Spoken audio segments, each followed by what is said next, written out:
Hello guys, नमस्कार, सत श्री अकाल, आदाब, प्रणाम। खुश रहें, आप स्वस्थ रहें। और इसी मनोकामना के साथ फिर हम मिले हैं शाम की मीटिंग में आप लोगों के साथ। ऊपर वाले का शुक्रगुजार जो हम खुश हैं, स्वस्थ हैं और अपने को मिलाया है अपने ही प्लेटफॉर्म पे। और आज का जो मुद्दा है और जो आज आपका टॉपिक है, जो आज मेरा अनुभव है, वो बहुत ही दिल छूने वाला है, जो थोड़ा कहीं ना कहीं दुखी भी करने वाला है। और गाइज वो ये है कि आपने सुना है कि कहावत भी है कि जो पराई हैं वो अपने बन जाते हैं, जो अपने हैं वो पराए कब हो जाते हैं। तो वो हमारे कर्म ही हैं कि जो दूसरों को अपना बना बना लेते हैं और अपनों को पराया कर देते हैं। क्योंकि गाइज अपना किसे कहते हैं? अपना शायद मेरे अकॉर्डिंग जो डेफिनेशन है वो यही है कि जहाँ शायद हमें बिना बिना बोले, बिना कुछ कहे हमारी फीलिंग को, हमारे दुख दर्द को शायद वो समझ पा रहे हो, शायद उसको अपना कहते हैं। और लेकिन आज तो शायद हम अपनों को अगर बता भी दें, ना बताना तो बहुत दूर की बात, अगर हम उनको अपना शायद दुख दर्द बता भी दें तो शायद वो शायद कुछ हेल्प करने की बजाय वो हमारे पास्ट को लेके बैठ जाएं और वो टिक्का टपणे और वो जो कहते हैं कि घाव पे नमक छिड़कने वाली बात शायद वो करने बैठ जाते हैं। तो देखो, जो अपनों से है ना वो क्यों दूर हो जाते हैं और पराये को क्यों हम अच्छे या हमें वो अच्छे लगने लग जाते हैं, वो शायद फर्स्ट स्टेप मेरे अनुसार है वो यही है कि शायद कि जो हमारा समझने वाली दिक्कत है ना, वो शायद हम नहीं समझ पाते हैं। और वो शायद हमें पराये लोग हैं ना, वो हमारी सुन के और उसका शायद नमक का काम नहीं करते हैं। अगर उनसे नहीं बन पाता है तो वो जो सुन के हमें अपना टाइम दे के जो मैं उनके आगे रो लूँ या अपना बता लूँ दुखड़ा, तो वो ऑटोमेटिक है ना, अटैचमेंट उसको कहना नहीं पड़ता। देखो ये क्या होता है, ये बाई बर्थ जो हम कहें ब्लड रिलेशन, जिनको हम अपने परिवार, अपना परिवार कहें या अपनों की लिस्ट, जो हम पैदा होने से पहले जैसे ही हम पैदा हुए वो ऑटोमेटिक आपका बना बनाया वो सारी चीज़ें आपको मिलती हैं। लेकिन ये कहीं नहीं लिखा है कि ये आपके अपने हैं तो ये आपको समझेंगे। ये इसमें कोई भी सत्यता नहीं है, कोई भी श्योरिटी नहीं है, कोई भी गारंटी नहीं है कि आपके अपने ही आपको समझेंगे। लेकिन ये ज़रूर निश्चितता है कि शायद वो आपको ना भी समझे।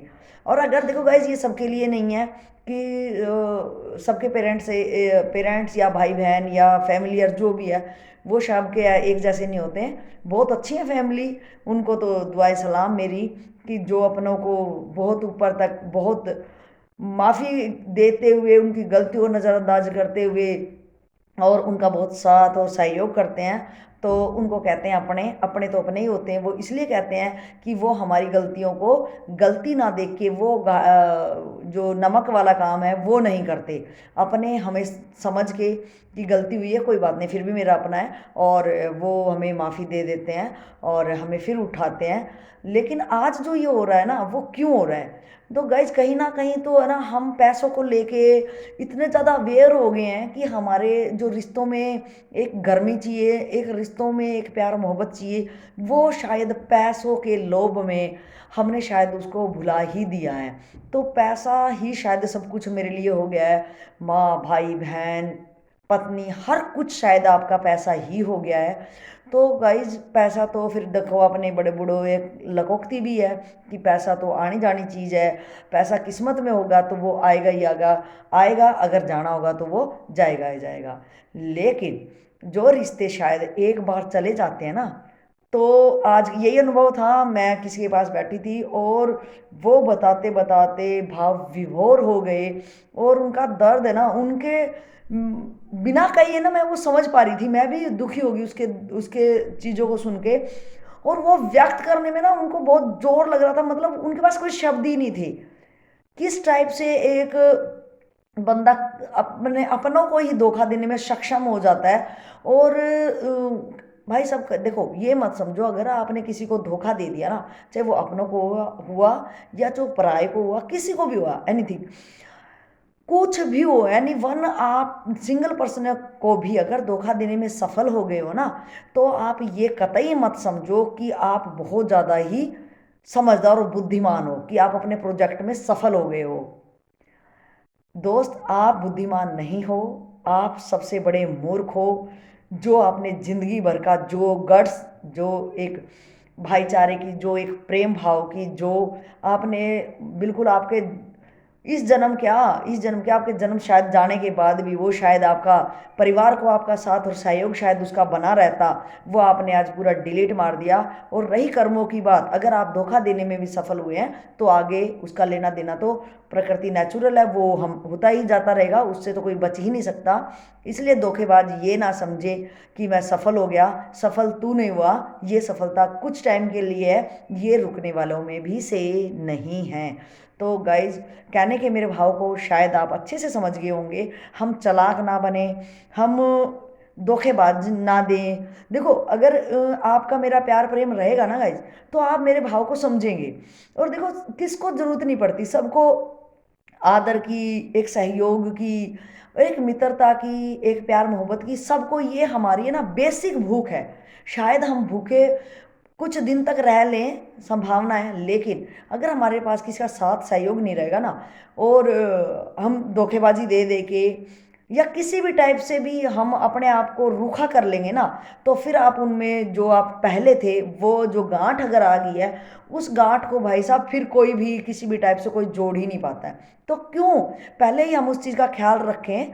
तो और मुझे पता है, अगर मैंने अपने किसी को भी अपना दुख दर्द अगर बताया, तो पहली बात तो अगर मुझे बताया, पहला कदम हमसे ही होगा। अगर मुझे किसी ने बताया है तो मेरा फर्ज है, मेरी ड्यूटी बनती है कि जिस टाइप से भी उनकी हेल्प हो सके मैं उनकी हेल्प करूं, है ना। और अगर किसी का मजाक बनाना, ये सब छोटी हरकतें ना करूं, और धोखा दे के, शॉर्टकट मार के, उनको किसी भी टाइप से अपना स्वार्थ सिद्ध करके पतली गली से निकल जाना, वो सिवाय आपकी मूर्खता के कुछ भी बयान नहीं कर रहा है, और आप कहीं भी पहुंचने वाले नहीं हो। तो गाइज, रिश्तों में गर्मी बनाए रखें, वो ज़्यादा ही ज़रूरत है। ये ना हो जाए हमारे रिश्ते फ्रीज हो जाएं और हम उन रिश्तों में पीछे मुड़ के देखना पसंद ना करें। ये बहुत ज़रूरी है कि रिश्ते बरकरार रहें, उनमें प्यार मोहब्बत बनी रहे, और धोखेबाज ना बने दोस्तों। तो इन्हीं शब्दों के साथ मैं विराम दूंगी। मिलते हैं नेक्स्ट वीडियो में, जब तक अपना ख्याल रखिएगा। आदाब, प्रणाम, जय हिंद, जय भारत।